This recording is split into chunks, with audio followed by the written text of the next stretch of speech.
Bonjour à tous et bienvenue sur cette nouvelle vidéo. Nous allons voir aujourd'hui un incontournable dans votre quête de l'indépendance financière. Vous voulez apprendre comment acquérir cette indépendance et ne plus vous poser de questions sur votre avenir? Alors il va falloir vous former un minimum. Les livres que je vous présente dans cette série de vidéos sont un moyen simple d'apprendre rapidement les bases de la finance et vous permettront de vous poser les bonnes questions. Devenir riche, oui, c'est bien, mais le rester, c'est mieux. C'est pour ça qu'il faut vous former.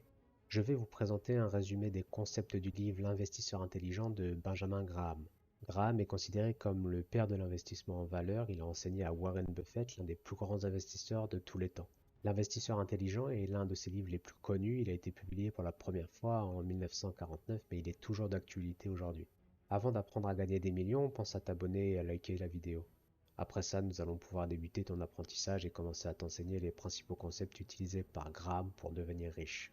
Dans son livre, l'auteur met en avant l'investissement en valeur comme une stratégie d'investissement à long terme. Il croit que la plupart des investisseurs achètent des actions sur la base d'émotions plutôt que sur la valeur intrinsèque de l'entreprise, ce qui conduit souvent à des erreurs coûteuses.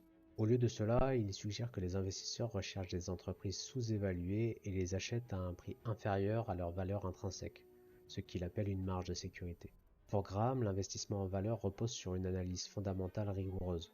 Il recommande d'étudier attentivement les états financiers de l'entreprise, en particulier le bilan, le compte de résultat et le tableau des flux de trésorerie. Pour Graham, l'investissement en valeur repose sur une analyse fondamentale rigoureuse. Il recommande d'étudier attentivement les états financiers de l'entreprise, en particulier le bilan, le compte de résultat et le tableau des flux de trésorerie. L'analyse fondamentale peut aider les investisseurs à évaluer la qualité de l'entreprise, sa capacité à générer des bénéfices, son niveau d'endettement ainsi que son potentiel de croissance. En utilisant ces informations, les investisseurs peuvent calculer la valeur inhérente de l'entreprise et comparer ce chiffre au prix de l'action. Si le prix de l'action est inférieur à la valeur intrinsèque de l'entreprise, cela peut être une bonne opportunité d'achat. Toutefois, si le prix de l'action est supérieur à la valeur intrinsèque de l'entreprise, l'investisseur devrait probablement chercher d'autres opportunités d'investissement.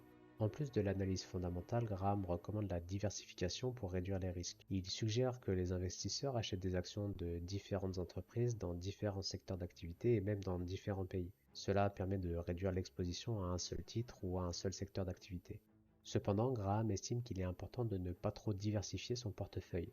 Il recommande de ne pas détenir plus de 10 à 30 actions différentes afin de pouvoir suivre efficacement chaque entreprise et ne pas manquer les opportunités d'achat. L'auteur estime que les investisseurs doivent avoir une perspective long terme. Il soutient que les investisseurs doivent être patients et attendre que le marché reconnaisse la valeur intrinsèque de l'entreprise. Les fluctuations du marché peuvent créer des opportunités d'achat pour les investisseurs patients. Enfin, Graham aborde l'aspect psychologique. Il avertit que les émotions peuvent souvent nuire aux décisions d'investissement. La cupidité peut conduire les investisseurs à acheter des actions à un prix trop élevé, tandis que la peur peut les amener à vendre des actions trop rapidement. Pour éviter ces erreurs, Graham encourage les investisseurs à rester rationnels et à ne pas laisser leurs émotions prendre le dessus. En conclusion, L'investisseur intelligent est un livre très instructif pour les investisseurs novices.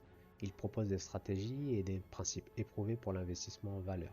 Il est important de noter que les principes de Graham sont toujours pertinents aujourd'hui, près de 75 ans après la première publication de son livre. J'espère que ce résumé vous a été utile et qu'il vous aura donné envie d'approfondir vos connaissances et de lire le livre. N'hésitez pas encore une fois à vous abonner et à liker la vidéo, et si vous avez des questions, ça se passe dans l'espace commentaire. Merci d'avoir regardé cette vidéo et à bientôt.